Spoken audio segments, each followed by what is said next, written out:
This one is for Eon. NERDSoul.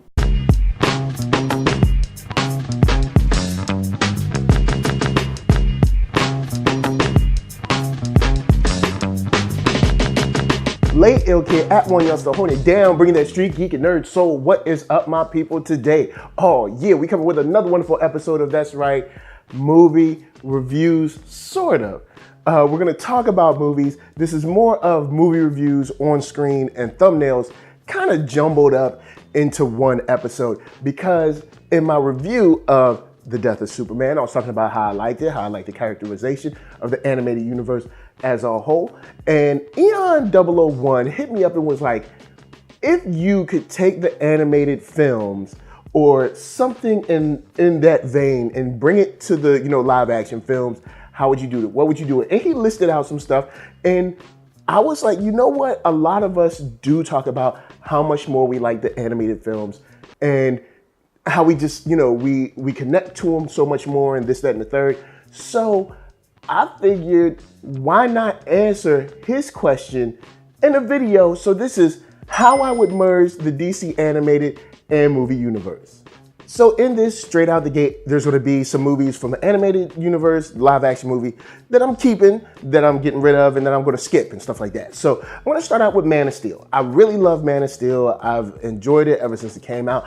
I thought it was cool. The only linchpin in Man of Steel is that I would change Lex Luthor to being older, and also, as well as changing him to be older, I would have Superman be characterized as the Superman that we normally know from the comics, who is more, maybe altruistic is the term, maybe upbeat is the term, maybe not upbeat, but someone who believes in people, someone who loves people. And of course, he's not a bad guy in Man of Steel, but in the film, he is a little more reserved, maybe a little more kind of morose, if you will. So in this movie, he would be a little more positive in his outlook on life. So we would keep Man of Steel pretty much the same, except the age of Lex Luthor. Superman would be a little more upbeat, and Ma and Pa Kent would, of course, be a little more upbeat due to, of course, how they raised Clark. So we would keep Man of Steel.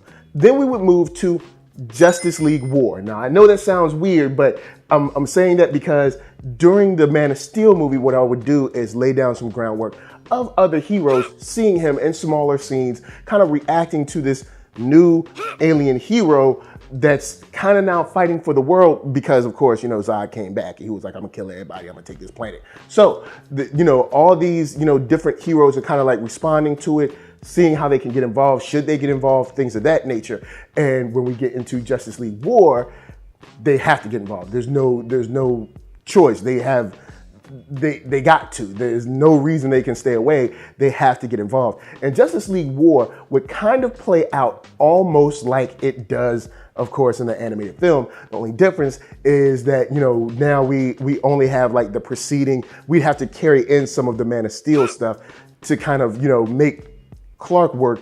But this will be Clark's introduction to, oh my God, other people are coming to help me out. So the beginning of Justice League War would be a little different, but it'll be like, oh man, these people are coming to help me out. So instead of him knowing everybody, it would be kind of like getting to know people on the fly. But you would have a man who's already kind of like upbeat about and positive about helping and trusting and loving people and doing his best to protect folks, and then finding other people and realizing he's not alone and being excited about that. And not saying like excited like some 10-year-old kid, but being happy that he's not alone, that he has people that he can rely on, that he has a shoulder to lean on.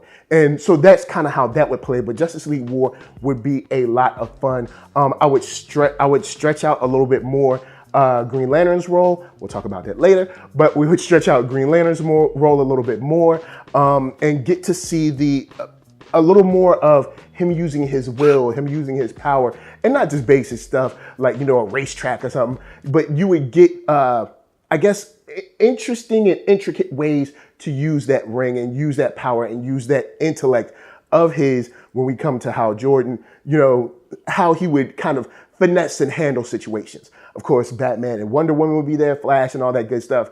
Aquaman would really show up and show out, because the scene in Justice League War where they use the water, like this is something where Aquaman would super show up and you'd be like, oh snap, Aquaman ain't playing. So that would kind of give us some time to focus on these characters a little more with their powers, how they react or relate or love or hate their powers, and also how they react, relate, and love each other.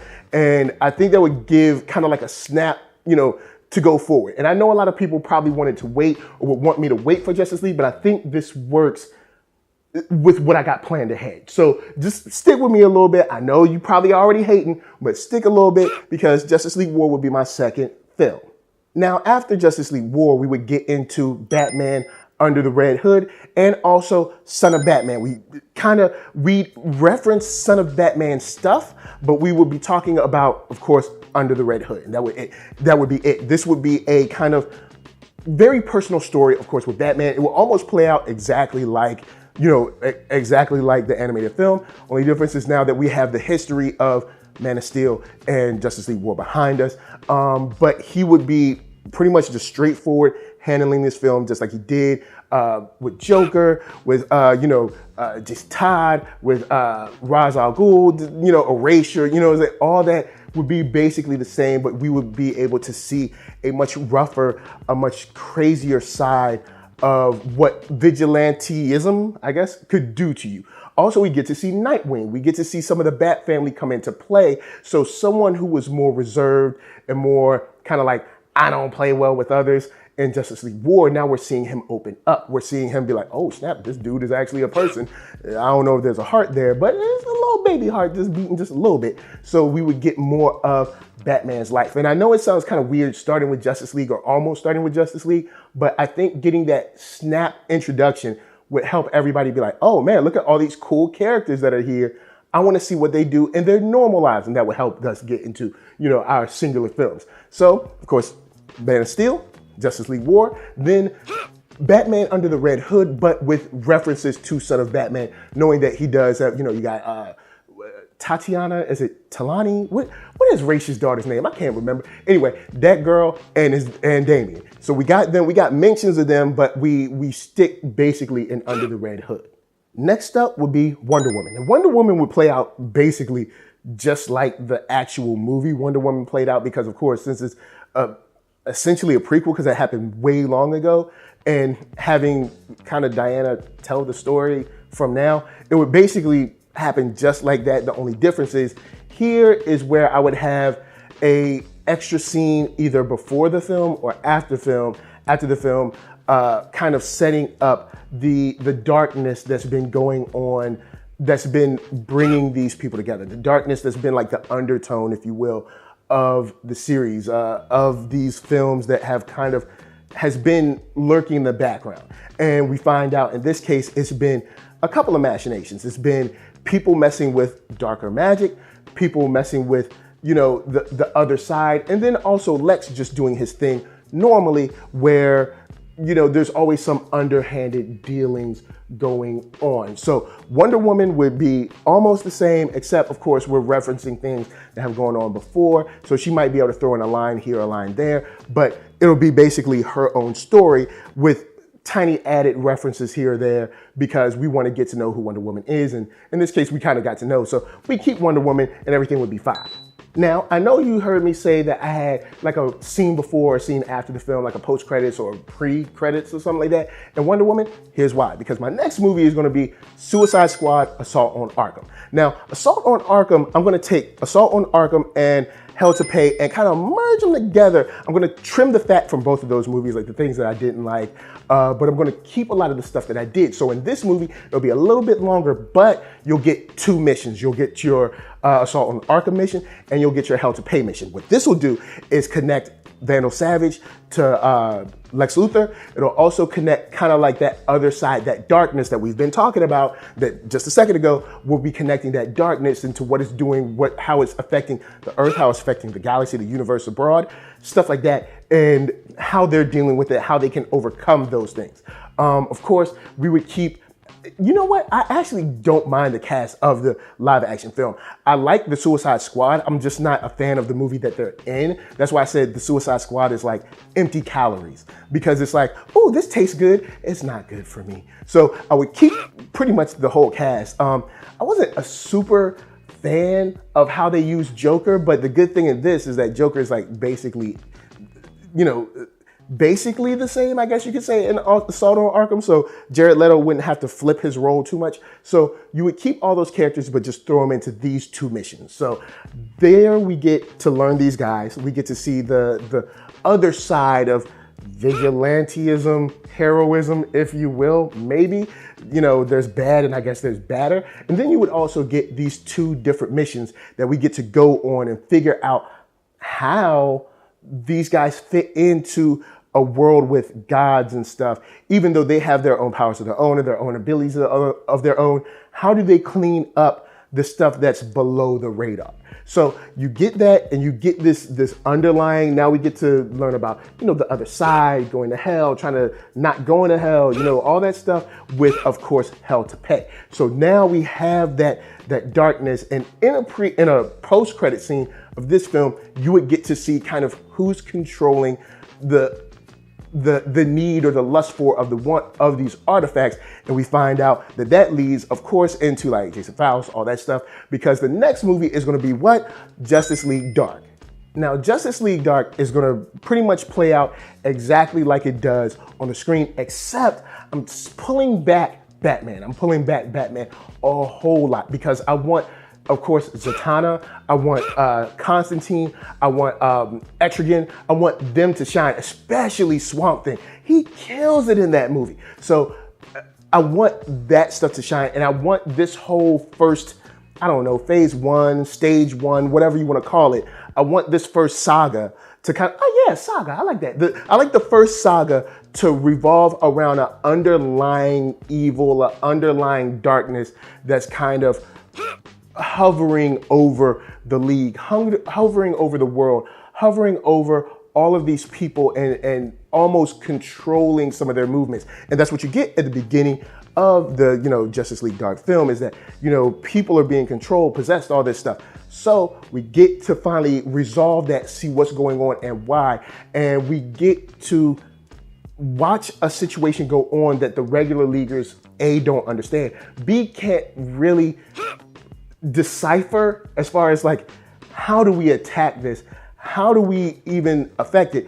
And then, of course, C, don't really want to get into, because, of course, even in the movie, Batman is like, so there's demons, like he doesn't even believe it. So this is something that Wonder Woman takes a lead on. She's kind of like the leader of the charge.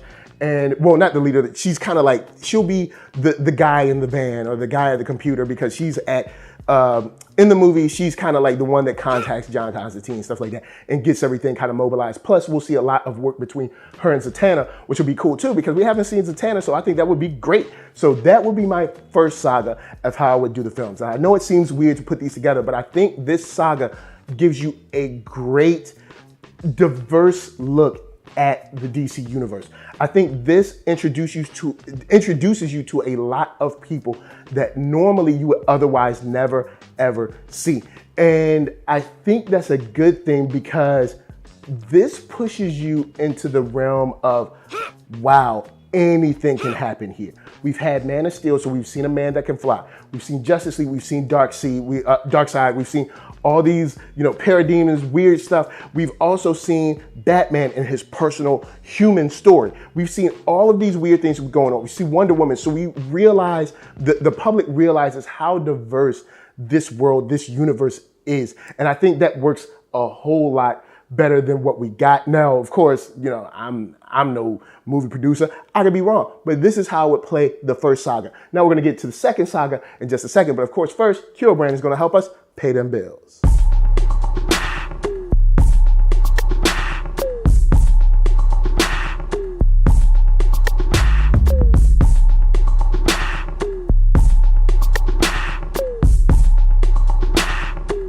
Oh yeah, check that link below. Hats, shirts, hoodies, all that jazz. Once you find something you like, of course, cop it. Now, we talked about the first saga being very diverse, and I'm going to continue that on in the second saga. So those movies would play out over, I don't know, like 5 years, 6 years, something like that. I don't know how long, 6, 7 years, something like that. Yeah, 7, that's a lucky number. So over 7 years, the first saga would play out. Now we would get into the second saga, which I would start with Throne of Atlantis.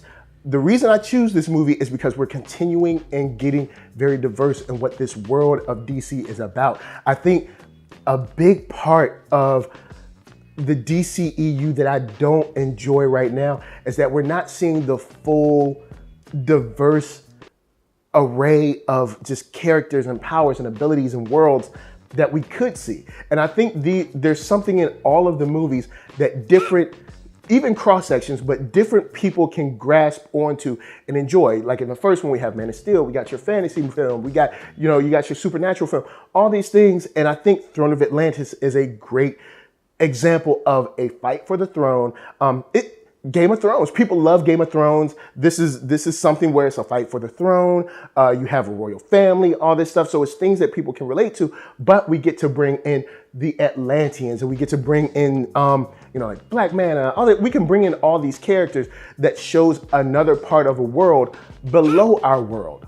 So we would get to see like, Arthur, Queen Mara, all that stuff. We would get to see all these people and learn how the Atlanteans kind of like society is, how they use their magic, all of those things that it's just very unique and interesting. And I think a lot of people would dig it if they got a chance to see it and experience it like we did, either when we were children or teenagers, or even experienced on the animated side. If we saw it as fantastical on screen, I think people would really, really dig it. So Throne of Atlantis, pretty much the same. And besides references to like the darkness, and we finally got over the darkness and, all that stuff, and thinking that there's a brighter day, but still having to deal with what's in front of his face. So after Throne of Atlantis, another post-credit scene. Now, in this case, I know you've seen I've been using these very sparingly because sometimes there's post-credit scenes that are not necessary. And I don't want to make one unless it's absolutely necessary. In this case, the Atlanteans, their battle, their struggle, their power grab, if you will, is something that is seen and almost experienced by the Terrans. In this case, it's, people like Vandal Savage once again, Lex Luthor once again. So they're planning, they're doing their thing, but Vandal Savage and Lex Luthor in this post-credit scene have their split. They decide, I know how better to do it than you, and I know how better to do it than you. So they split. But in this split, Vandal Savage ends this post-credit saying, talking about he has the perfect plan to end the Justice League. And that leads us into, of course, the very next film after Throne of Atlantis, which is Justice League Doom. Now, in the comics, it was called Tower of Babel, but it's the same layout. So we're pretty much going the same exact route. Now the League knows each other. The League has had a chance to grow, expand just a little bit. We got like Martian Manhunter. We're not going to explain everybody's recruitment and stuff. People are just there in the Hall of Justice, or I believe they're on the moon, whatever. They're all together, all right? And they're hanging out. And this is, of course, about Batman's plan to take out all the Leaguers. And of course, this movie plays out almost straightforward, except that they know each other the way they met each other. So it's not the animated way, it's this universe's way. And when it plays out, we get to deal with feelings of betrayal, feelings of kind of broken friendships, hopes, trust, all of those things that people have to grapple with in this. It's played out a lot better. We get to see a lot more of these personal stories inside of this film. And I think this film will help a lot in pushing forward the identities of these different people.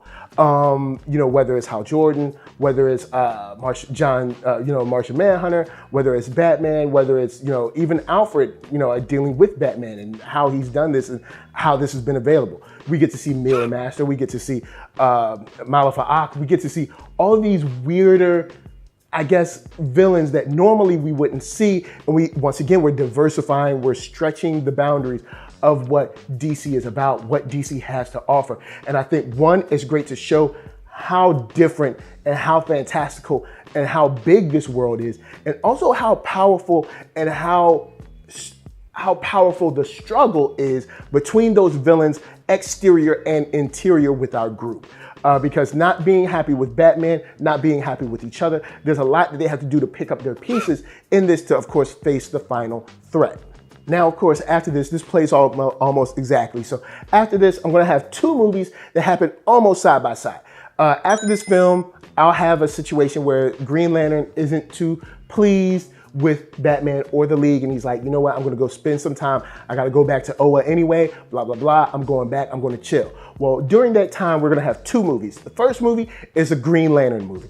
In this movie, this is where we bring in John Stewart.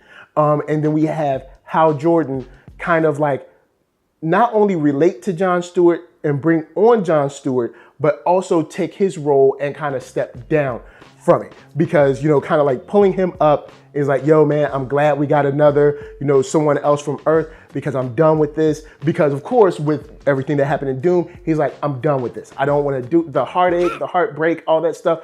You know, and then with my friends and stuff, I'm not into this anymore. My heart's not in it. I don't have the will anymore. So boom, he gets out of the game, but he gives it to John Stewart. He's like, I know you're a good guy. You're a good man. You're a solid guy. You can handle this. So he gives it to John Stewart. But of course, John Stewart is like, yo, I'm brand new. I know how to, you know, fight people, blah, blah, blah. But this is brand new to me. So they pair him up with someone, and this is the weird way I'm positioning this.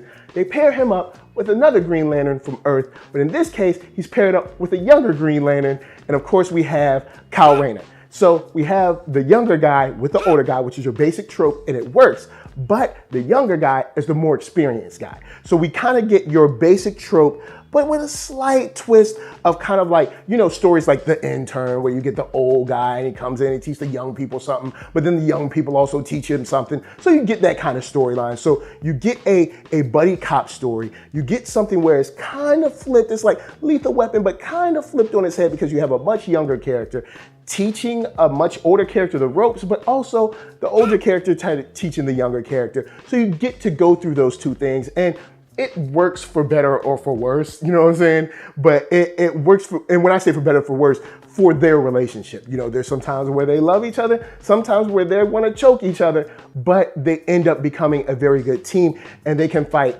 any kind of threat you want. I mean, we can fight other colors of lanterns. We could kind of like basically, you know what, in this film, I probably do 2 or 3 basic missions where it's like you kind of going out, do your space police thing, and then you end up with a lantern kind of mystery towards the end of the film where they've kind of conquered a bigger mission, but nothing larger than the mission of becoming actual, you know, an actual team and actual like Green Lanterns together. So I would keep this light, and this would be my more relaxed film because, of course, we've had The Hovering Darkness, we've had Justice League, we've had a lot of weight. So this film, I'd lighten it up a little bit. It wouldn't be a comedy per se, but it would be kind of a buddy cop comedy, but just with a little more stakes, but not too much, because we're gonna get right back into it with the next film, which would be, of course, Batman vs. Superman. Now, this film is vastly different than the Batman vs. Superman film that we had before, because I'm basically throwing all of it out. But we will have a movie where Batman and Superman do meet. And here's how I'll play it. With, you know, everything from Justice League, Doom, this is now the Fallout, Batman and Superman are on the outs anyway. You know, Batman's like, fine, I do my thing, I'm gonna go back to Gotham, I'm doing my thing. Superman, of course, losing his father and Man of Steel, is still looking for a patriarch, still looking for someone that he can, you know, relate to, someone who he can talk to, someone who he can kind of, I guess, kind of look towards for that assurance, for that kind of pat on the back. And I know he's a grown man, but trust me, even grown men need their fathers. And in this case, he's looking for a father, and he comes up on Lex. And him not knowing that Lex is evil yet, because Lex has been in the shadows this whole time, him not knowing that Lex is evil, he opens up to Lex as far as like his hopes, his wants, his dreams, his misfires, his regrets, blah, blah, blah. And Lex starts to manipulate him into attacking soft targets that are his, how should we say, his competition. Now in this, you have Batman who's over in Gotham doing his thing, but realizing what Superman's doing is like, something's wrong. Why is Superman acting like this? And you have a story where Batman is coming after Superman to talk sense into him. Superman saying, what I'm doing isn't super right, isn't super right, but it's better than what you're doing, and I'm helping, you know what I'm saying? Because of course, Lex kind of turns this into like, you're doing this for the greater good. And he's like, no, he's using you. And he's like, of course he's using my power because he can't do what I can do. He's an older man, but I am helping society.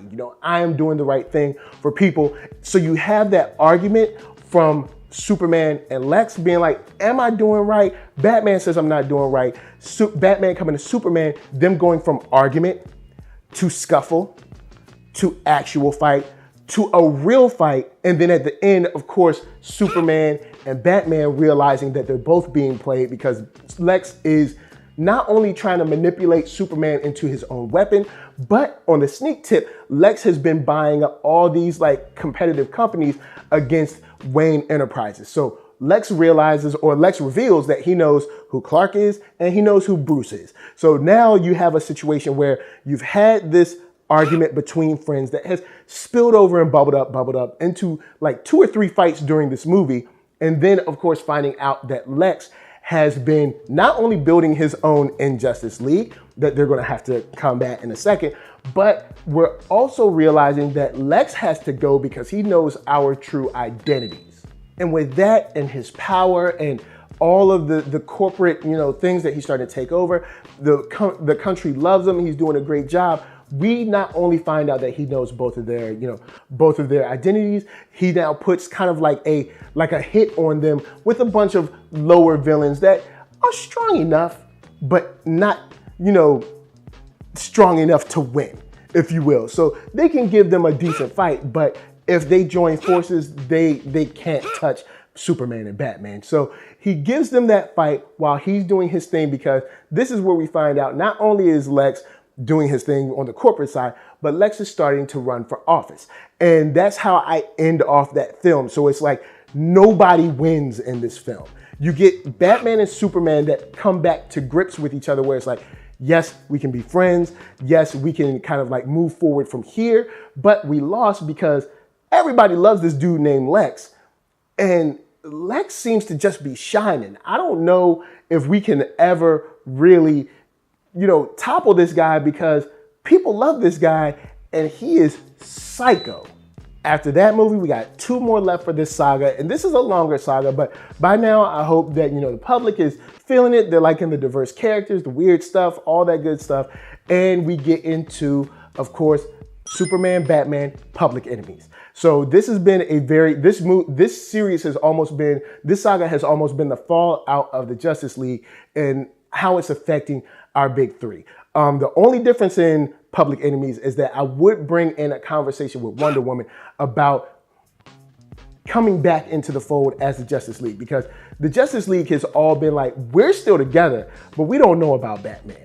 And Superman kind of being like, yo, man, we can bring him in, it's okay now. And them still being like, we're not sure. So with that kind of at the top of the film, we get into Public Enemies. And Public Enemies almost plays out just like the regular movie, except that we have all this history behind us now. So we go through Public Enemies, and now by the end, the League is kind of accepting of Batman. They're back in, in step with him. He comes back into the League. Superman's happy, Batman's happy, the League is happy. And they've kind of thwarted this plan and put Lex into jail. So we have, the whole battle of Superman and Batman side by side. So we've seen them be at odds, them completely fall out and come to blows, and now they're back together and they're stronger than they've ever been. And the League is now stronger than it's ever been, only to be hit in the gut by the last movie in this saga, which is, of course, the death of Superman. And that's how I would end this. I would end this pretty much how the animated film plays out, except I would give us more knowledge about the Beast. When I say the Beast, I'm talking about Doomsday. We would get more knowledge about Doomsday, how he was made, all that stuff, because it can tie into, we could tie in some Green Lantern stuff because it's out in space. We could tie in some stuff like that, but we would learn more about Doomsday. Not like he likes long walks on the beach, but we would know how he was made, what process went through and all that. And then we would get that great relationship between Lois and Clark that we had in the film, and we would play out all of these emotions with the Leaguers. I would make the fight between the Leaguers much longer, because the League is a lot stronger than you think together. I mean, the Flash, the speed of the Flash, yo man, Doomsday would have to take a little bit longer to take him down. But I would like to see a longer knockdown, drag out fight with Doomsday, and then Superman finally have to face him one-on-one. Of course, winning at the cost of course, his life. And leaving Saga 2 just like that. That would be my first 2 sagas. Hopefully by then people will be on board with how diverse the universe is, how interesting the universe is, the characters of the universe, how they relate to each other, how they love or hate each other, and how the Injustice League or these other bad actors react to the heroes and how they maneuver around the heroes in the darkness to kind of do their thing. When we talk about like big hitters like Lex, Vandal Savage, we'd have like Deathstroke in there, stuff like that, to kind of edge out the way the heroes move. Hopefully you guys like the lineup that I put together. Eon, this one was for you, so hopefully you dig the way I put the lineup together. This, I think, kind of explains how I would mix the live action and the animated universe if I had a chance to start over from Man of Steel. Now, of course, some of these movies didn't exist, but if we were able to go back in time and start again with this knowledge, this is how it would play it out. So guys, holler at me. I'm gonna holler at you. Down in them comments, let's talk about just the DC live action and animated universe. How would you put it together? What movies would you mix and match? Would you throw everything away and start from the beginning? How would you handle it? But before I bounce, I want to tell you guys to hit up ThatNERDSoul.com. That's right, check me out right there. All my videos from the oldest, newest, latest, greatest, and all that. Then hit up shop.ThatNERDSoul.com and pick yourself up a t-shirt, player. Don't forget to get one for them playettes. Then come back here, like, comment, subscribe, and share that Nerd Soul. That's right, there's no better way that I can show people that you like what you are watching. So, LA, what up? VA, what up? RVA, you got my heart, and please be good to yourselves. Please be good to each other, and remember, whenever you're playing make-believe with movies and animated films, some things has to go, some things gotta stay. Sometimes things just get weird. Peace.